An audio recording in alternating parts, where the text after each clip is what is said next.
Si on veut vraiment prendre le contrôle sur l'argent, il faut commencer là.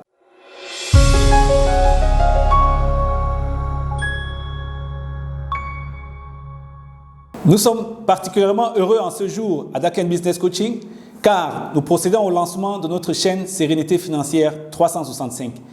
En même temps que nous procédons au lancement de cette chaîne, nous lançons également notre émission Vivre libre, passionné et heureux. Alors, pour ceux qui ne me connaissent pas, je suis Olivier Dadieu, je suis banquier dans l'âme. Pendant 18 ans, j'ai servi dans la banque commerciale dans 4 pays africains et également, pendant les 5 dernières années, j'ai servi en Côte d'Ivoire comme directeur général d'une banque. Depuis 2019, je me suis certifié et aujourd'hui, je suis Business and Finance Coach, spécialiste des questions de stress financier et de la sérénité financière. Alors, pourquoi avoir lancé cette chaîne? En fait, comme le nom de l'émission le dit, cette chaîne, c'est une chaîne lancée spécialement pour vous aider, vous qui nous regardez en ce moment, les cadres en milieu de carrière et les jeunes entrepreneurs. Et notre objectif est de vous aider à vivre libre, passionné et heureux. On aura l'occasion de revenir sur cette question un peu plus tard. Comme je l'ai dit dans la présentation, je suis spécialiste du stress financier et en m'intéressant à cette question, je me suis rendu compte, en travaillant depuis 4 ans, que le stress financier touche 4 adultes sur 5. C'est un élément suffisamment important pour qu'on prenne le temps d'en parler. Et particulièrement quand on est en milieu de carrière, c'est un moment idéal pour pouvoir prendre les choses en main, parce qu'il n'est pas encore trop tard. On peut redresser la coupe et pouvoir changer sa situation. Alors, il est important de savoir que le stress financier peut avoir plusieurs origines.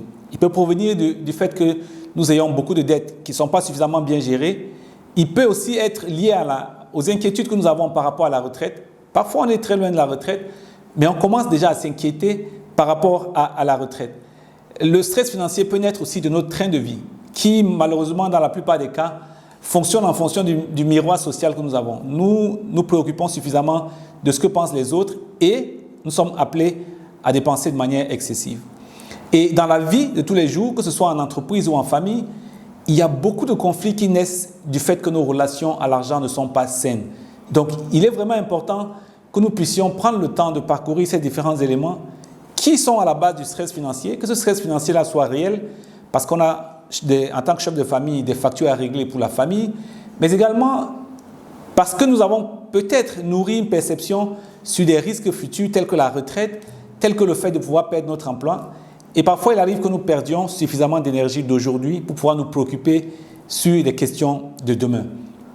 Quand on le fait, qu'est-ce qui se passe? Il y a des conséquences importantes par rapport à ce stress financier-là. Et on se rend compte aujourd'hui, et je travaille avec de nombreuses personnes depuis 2019, on se rend compte qu'il y a beaucoup de personnes qui ont pu avoir des conséquences réelles sur leur santé physique, sur leur santé mentale, sur les relations qu'elles peuvent avoir en société. Vous savez, quand l'argent est mis en avant et influence et devient carrément le filtre par lequel vous jugez chaque relation, malheureusement, il peut arriver que ces relations-là ne soient pas sur de base très saines.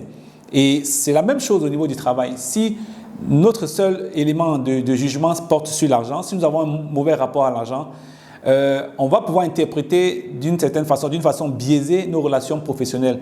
Et quand on se laisse engloutir par ces problèmes d'argent, on va finir également par y laisser l'essentiel de notre productivité. En clair, on va avoir une baisse de performance. Et ça, c'est réel. On aura le temps de revenir là-dessus.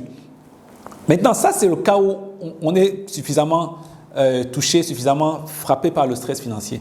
Mais si nous disons, OK, peu importe ce qui m'est arrivé jusqu'à maintenant, je vais commencer à me préoccuper du futur. Je vais voir si je travaille à prendre en main ce stress financier-là, si je ne l'abandonne pas au hasard et que je travaille, quels sont les bienfaits du stress financier? Qu'est-ce que ça peut m'apporter de vraiment prendre le temps, consciemment, avec toute mon énergie, pour travailler à arriver à une véritable sérénité financière? Vous savez que le stress, on l'a dit tout à l'heure, non seulement il nous attaque sur le plan physique, mais il nous attaque même également sur le plan mental. Et forcément, il y a un impact sur nos finances. Imaginez-vous que vous soyez au travail, vous ne soyez pas suffisamment concentré parce que vous êtes stressé. Quand vous êtes stressé, vos pensées, parfois vous êtes physiquement présent, mais vos pensées vous amènent à revivre toutes les sources d'inquiétude. Et ça veut dire qu'en fait, vous n'êtes pas concentré. Maintenant, si vous arrivez à prendre le contrôle sur le stress, parce que vous avez appris à savoir comment le stress se comporte, comment est-ce qu'il arrive, vous avez appris à le maîtriser, surtout savoir comment pouvoir agir sur ce stress-là, ce que nous aurons l'occasion de faire pendant nos différents épisodes. Alors, vous deviendrez maître de ce stress financier-là, vous deviendrez beaucoup plus serein. Vous allez accéder à une véritable paix de l'esprit. Vous allez forcément améliorer votre santé. Vous allez améliorer les relations que vous avez avec vos collègues, avec vos amis, avec vos familles. Ces relations ne seront plus forcément influencées par ce que l'argent peut faire ou ne pas faire, parce que telle personne peut vous donner en termes d'argent ou ne pas vous donner. Il faudrait qu'on arrive à déconnecter cela parce que nous travaillons sur nous d'abord pour être capable de maîtriser nos émotions. Et parlant d'émotions, c'est la composante la plus ignorée dans la gestion du stress financier.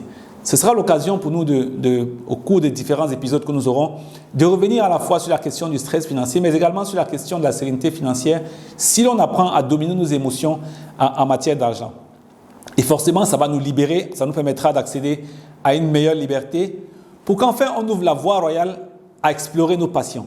En fait, nous sommes créés chacun de manière unique et nous avons des dons et talents qui sont exceptionnels. Vous savez, on a 8 milliards d'êtres humains sur la Terre, mais on a 8 milliards d'empreintes digitales en même temps. Ça veut dire que chacun de nous a quelque chose en lui qui est particulier. Il y a quelque chose que Dieu a mis en chacun de nous qu'on doit être capable d'aller explorer et mettre au service de nos frères. Malheureusement, pourquoi on ne le fait pas? Parce qu'on vit compressé par le stress financier. Donc, réussir à se soustraire de ce stress-là, réussir à prendre le contrôle de ce stress va nous aider à pouvoir construire vraiment cette liberté-là et pouvoir exceller dans nos passions. Je vais y revenir tout à l'heure. Alors, de manière pratique, comment est-ce qu'on fera au cours des différents épisodes pour pouvoir prendre en main le stress financier? Vous allez m'entendre parler à plusieurs reprises du modèle MEDRA. Alors, le modèle de transformation avec lequel nous travaillons, c'est le modèle MEDRA. On estime que, quelle que soit la situation d'où on part, si on veut vraiment prendre le contrôle sur l'argent, il faut commencer là. Parce que nous avons une programmation qui a été faite depuis de nombreuses années, depuis notre enfance et depuis tout ce que nous voyons autour de nous. Donc, il est vraiment important de pouvoir travailler à rétablir notre mindset. Et la première chose, ce sera de déconstruire en fait tout ce que nous avons appris depuis que nous sommes jeunes et ce que nous avons appris dans la société. Parce que malheureusement, 4 adultes sur 5 sont victimes du stress financier. Ça veut dire 4 adultes sur 5 ne gèrent pas bien leurs finances, mais nous sommes influencés par cette grande majorité-là. Il faudrait qu'on soit capable de déconstruire l'essentiel de ces données-là et de ces croyances qui parfois nous-mêmes nous limitent dans notre quête vers un meilleur avenir financier. Donc ça, c'est le M. Le deuxième pilier de ce MEDRA-là, c'est l'épargne. Si on n'a pas une capacité d'épargner, on ne peut pas construire quoi que ce soit de durable dans la vie. On ne peut pas véritablement construire cette vie-là dont on rêve, ce patrimoine dont on rêve. On voit des personnes qui ont réussi sur le plan financier, sur le plan matériel. On rêve de faire pareil. Mais tout commence aussi quand on a fini de déconstruire ces idées-là par la capacité à épargner. Ça doit devenir un élément, ça doit devenir notre seconde nature en réalité. Et quand on épargne, voilà, on va être à l'abri des dettes. Malheureusement, je l'ai dit tout à l'heure, beaucoup d'entre nous sommes très endettés, autant pour moi. Et les dettes, pour moi, constituent le facteur de stress financier le plus important. Donc, on aura l'occasion d'y revenir, de parler de dettes et de surtout parler de comment les éviter et surtout comment en sortir. On peut les éviter quand on n'y est pas entré, mais une fois qu'on est à l'intérieur, et d'ailleurs, il y a une sagesse populaire, je ne sais pas si c'est une sagesse, mais il y a un adage populaire qui dit qu'un vrai homme est celui qui est endetté. Malheureusement, ce n'est pas toujours vrai, mais nous achetons très moins cher ce genre de mensonges et ça nous amène à nous engouffrer dans un endettement qui ne nous sert pas. On parle également de revenus parce que toute chose commence par se construire un véritable revenu, un revenu important et c'est la seule chose que la plupart d'entre nous avons appris à faire, donner notre temps pour recevoir ce revenu-là. Mais est-ce qu'on peut penser à faire autrement, à travailler, à prendre le contrôle sur ce revenu-là et pouvoir même davantage en bénéficier peut-être en multipliant ces sources de revenus. Et le cinquième pilier du MEDRA, ça va être les actifs. On a été habitué à acquérir beaucoup de biens que nous appelons actifs. En réalité, un actif, c'est un bien qui doit être capable de nous produire de l'argent. On a une mauvaise conception de ces actifs-là. On aura le temps de déconstruire chacun de ces éléments-là. Mais il faut qu'on comprenne qu'on aura 5 facteurs sur lesquels vous également qui me regardez en ce moment, vous pouvez agir. Votre état d'esprit, le mindset que vous avez, l'épargne, les dettes, les revenus et puis les actifs. Donc voilà comment nous allons passer de manière pratique pour pouvoir prendre le contrôle sur ce stress financier-là et cheminer vers la sérénité financière. Alors, quand on chemine très bien vers la sérénité financière, vous voyez, il y a cette composante émotionnelle qui, à mon avis, représente 80% du travail. Quand nous reprenons le contrôle sur l'argent, De l'autre côté de la vie, on va vivre libre, passionné et heureux. Ce que j'appelle VLPH. Donc, le véritable bénéfice de prendre le contrôle et de bâtir sa sérénité financière, c'est non seulement qu'on va avoir une amélioration sur le plan matériel de nos revenus et de notre qualité de vie, mais c'est également qu'on va avoir sur le plan émotionnel cette capacité à avoir une véritable paix de l'esprit, une véritable paix intérieure qu'on appelle la sérénité. Donc, quand on a la sérénité en matière d'argent, on a la vraie sérénité. Alors, comme je l'ai dit, les bénéfices d'avoir cette sérénité-là, c'est comme si on traverse un pont. On part d'une situation où on a un stress financier assez important et de l'autre côté, on arrive à une situation où on a fait le parcours, on a repris le contrôle, on a déconstruit nos croyances, on a renforcé nos émotions en matière d'argent. De l'autre côté, on va apprendre maintenant, automatiquement, on va y arriver à vivre libre, passionné et heureux. Alors, chacun de ces piliers-là est important. Quand je parle de vivre libre, passionné et heureux. Et laissez-moi vous expliquer la compréhension que j'ai et peut-être ce sera une compréhension qui pourra vous guider. Vous pourrez en enlever ou en rajouter si vous voulez. Mais pour moi, le but de la vie, ce n'est pas de traverser cette vie-là. On ne nous a pas créé pour simplement traverser, accumuler des jours, se retrouver dans quelques mois, dans quelques années et être surpris de voir qu'on est au soir de notre vie sans qu'on ait pu véritablement y mettre du contenu. Et pour moi, mettre du contenu à sa vie, c'est pouvoir la jalonner d'aventures, avoir différents challenges qui nous permettent de savoir qu'on a traversé des obstacles. D'ailleurs, je vais vous dire, rappelez-vous, regardez un peu en arrière, que ce soit 5 ou 10 ans en arrière, quelles sont les épreuves qui vous font le plus être fiers de vous? Est-ce que ce sont les succès qui vous sont arrivés simplement ou bien ce sont les échecs que vous avez pu surmonter? Des difficultés dans l'enfance, la maladie, l'école, le travail, toutes ces difficultés-là que vous avez pu traverser, plus elles ont été difficiles, plus vous en êtes fiers aujourd'hui. Donc, il faudrait qu'on s'habitue à comprendre que la vie est une véritable aventure. Et d'ailleurs, il faut qu'on soit capable de se challenger de temps en temps. La question que je vais vous poser maintenant. Quel est votre challenge numéro 1? Le challenge le plus important pour lequel vous travaillez dans votre vie personnelle. Quel est le challenge le plus important sur lequel vous travaillez dans votre vie professionnelle? Voilà. Par exemple, pour moi, dans ma vie personnelle, l'année prochaine, je compte faire un marathon de 42 km. J'en ai jamais fait, même pas celui de 20 km. Mais il faut parfois des choses comme ça qui nous challengent, qui nous amènent à sortir de notre zone de confort. Et c'est comme ça qu'on sent qu'on vit. Seulement à y penser, ça me fait tout de suite frissonner. Mais ça veut dire que je suis en train de vouloir remplir ma vie d'aventure et je serai très fier si j'arrive à le faire ou alors quand j'arriverai à le faire l'année prochaine. Vivre et mettre du contenu, c'est également avoir ces mémoires-là. Ces mémoires, ces souvenirs que nous avons de notre enfance. Et vous savez, chaque fois que vous gardez en mémoire un souvenir, c'est un souvenir qui a toutes les raisons de rester mémorable. Pourquoi? Parce qu'il y a une valeur émotionnelle qui est attachée à ces souvenirs-là. Quand on remplit sa vie de ce type d'émotions, on a de quoi pouvoir les garder. Le troisième pilier de pouvoir vivre, de mettre de la vie à ses jours, de mettre de la vie à ses mois, c'est de construire véritablement des relations, de savoir ces bons moments qu'on passe à construire des relations avec notre famille, avec nos amis, avec nos communautés. Si tout cela est vide et qu'il n'y a pas de contenu sérieux, malheureusement, le côté vie, on ne va pas véritablement le percevoir. Il y a un motivateur qui dit qu'il y a beaucoup de personnes qui meurent à l'âge de 25 ans, mais simplement ne sont pas enterrées avant l'âge de 65 ans, simplement parce qu'elles ont traversé littéralement la vie. Le deuxième pilier de vivre libre, passionné et heureux, c'est libre. Alors, la liberté, pour moi et peut-être pour vous qui me regardez, est quelque chose d'essentiel, quelque chose de fondamental. Et pour moi, quand je parle de liberté, de vivre libre, c'est-à-dire que sur l'aspect liberté, c'est la liberté sur 4 aspects particuliers. La première liberté, c'est en termes d'activité. Est-ce qu'aujourd'hui, j'ai le choix sur l'activité que je veux faire? Est-ce que librement, je choisis de consacrer mon temps à faire une activité particulière? À dire, je fais cette activité ou pas? Quel est le cas pour vous? Deuxièmement, en termes de temps. Est-ce que je choisis de travailler quand je veux? Pour moi, la véritable liberté, c'est de choisir, de travailler quand on veut. Et le troisième pilier de la liberté, c'est de travailler de manière à déconnecter le temps de travail, la relation qui existe entre le temps de travail que nous fournissons et l'argent que nous recevons. La plupart d'entre nous, comment ça se passe? On se lève chaque mois, on va au travail, on travaille 1 jour, 2 jours, 3 jours, on travaille, et un jour dans le mois, on perçoit le fruit des efforts. Vous vous rendez compte que ceux qui ont une situation financière beaucoup plus aisée que nous ne font pas pareil. Ils travaillent et très souvent ils travaillent pendant longtemps, pendant un certain temps, j'allais dire, avec beaucoup d'énergie à mettre en place un système qui va leur apporter de l'argent. pas en une fois à la fin du mois comme la plupart d'entre nous, mais qui va leur apporter de l'argent de manière répétitive. Quand on arrive à se libérer, c'est-à-dire que je peux produire un effort pendant 3 semaines, 4 semaines, 3 mois et récolter les fruits pendant 3 ans, là je commence à déconnecter en fait mon temps de travail de l'argent que je reçois. Et c'est un élément de liberté qui est fondamental et c'est comme ça qu'on construit en fait la liberté financière. Le 4e pilier de la liberté pour moi c'est le lieu. C'est avoir le loisir de choisir où nous allons travailler ou alors d'où nous allons travailler. Est-ce que je vais travailler du bureau, de la maison? Est-ce que je vais travailler dans cette ville, dans ce pays ou pas? Quand on a véritablement le choix, ça fait les 4 piliers de la liberté. Liberté en termes d'activité, liberté en termes de temps, liberté en termes d'argent et liberté en termes de lieu.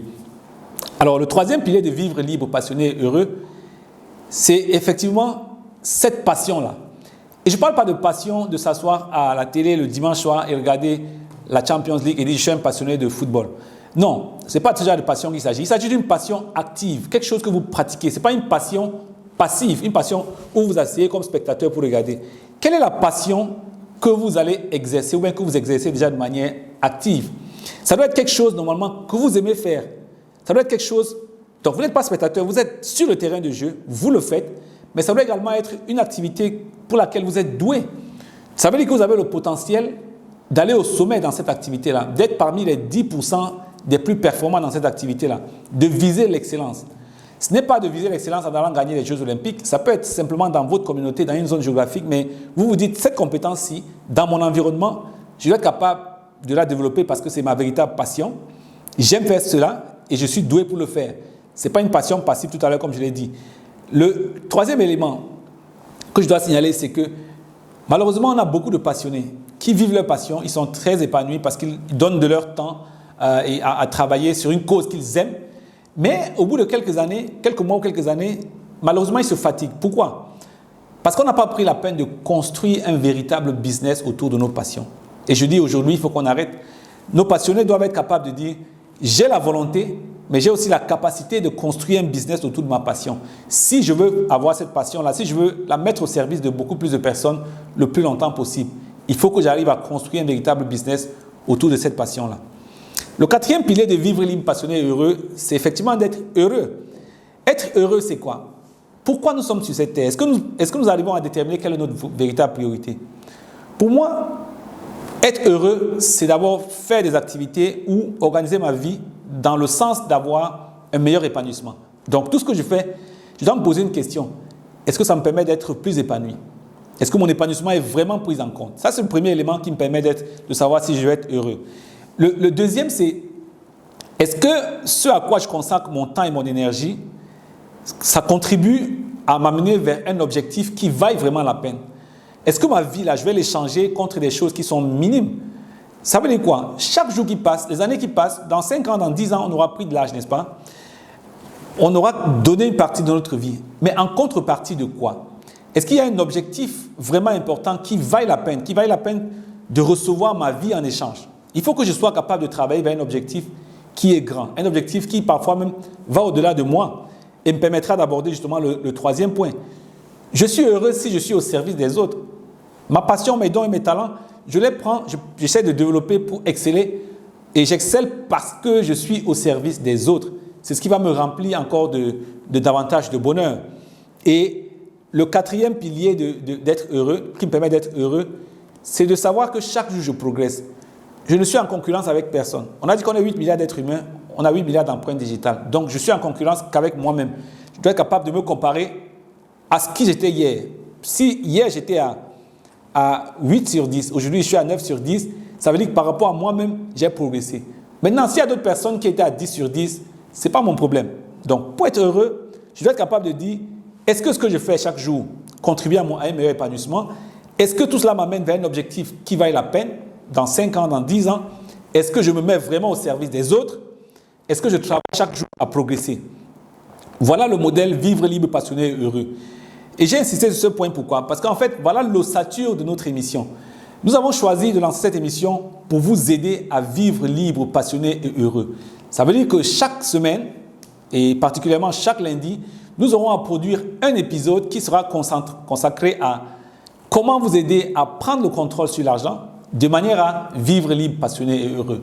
Et on aura aussi l'occasion de faire venir plusieurs personnes qui sont déjà à ce niveau-là, qui vivent libre, passionnés et heureux, pour partager avec nous les astuces, les conseils et l'encouragement qu'il faut pour nous amener dans cette direction-là.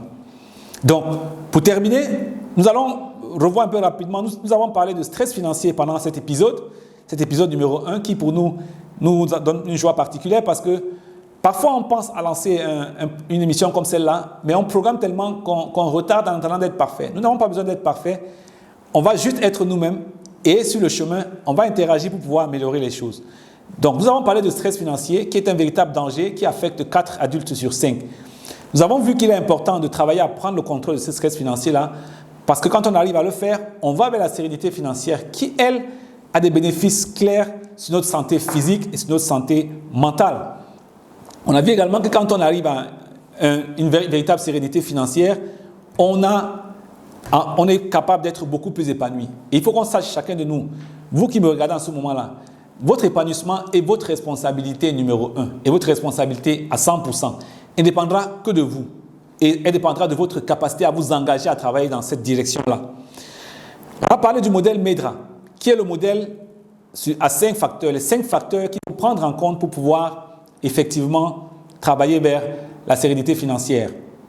Alors, vous l'avez bien compris, le modèle MEDRA, c'est 5 facteurs qui vont constituer les axes de travail clés et qui sont aussi à votre portée. On va ensemble faire ce voyage-là. Et donc, tout cela, si le voyage est bien fait, il va nous permettre d'arriver à VLPH, comme on l'a dit tout à l'heure, à vivre libre, passionné, heureux, ce qui signifie exceller dans nos passions et pouvoir se mettre effectivement au service des autres. Alors, je voudrais rappeler que le voyage de la sérénité financière, c'est un voyage qui est long. Ce n'est pas un voyage rapide, ce n'est pas un voyage comme la crypto-monnaie où certains vont pour s'enrichir en quelques secondes. Ce sera un voyage de plusieurs mois, de plusieurs années. Mais c'est un voyage qui vaut véritablement la peine. Donc, je vous invite à vous engager dans ce voyage-là et à pouvoir poursuivre ce voyage qui sera un voyage de transformation non seulement pour vous, mais également pour les générations à venir dans votre famille. Voilà ce qu'on avait à proposer pour l'émission d'aujourd'hui, l'épisode numéro 1. Et l'épisode numéro 2, que vous aurez juste la semaine prochaine, portera sur comment éliminer le plus rapidement les dettes, même en partant d'un endettement chronique. On a vu que le facteur le plus anxiogène, l'un des éléments clés du stress financier portait sur les dettes. On va y consacrer le prochain épisode. En attendant, nous vous invitons à vous abonner et à partager ce contenu pour que nous ayons davantage de personnes autour de nous qui parlent le même langage. Plus on aura des personnes autour de nous qui sont engagées dans ce voyage-là, plus on aura d'impact dans nos propres vies. N'oubliez pas de cliquer ci-dessous pour vous abonner à notre chaîne et surtout d'activer la notification pour être avisé à chaque fois que nous allons mettre du nouveau contenu en ligne. À votre sérénité et à très bientôt.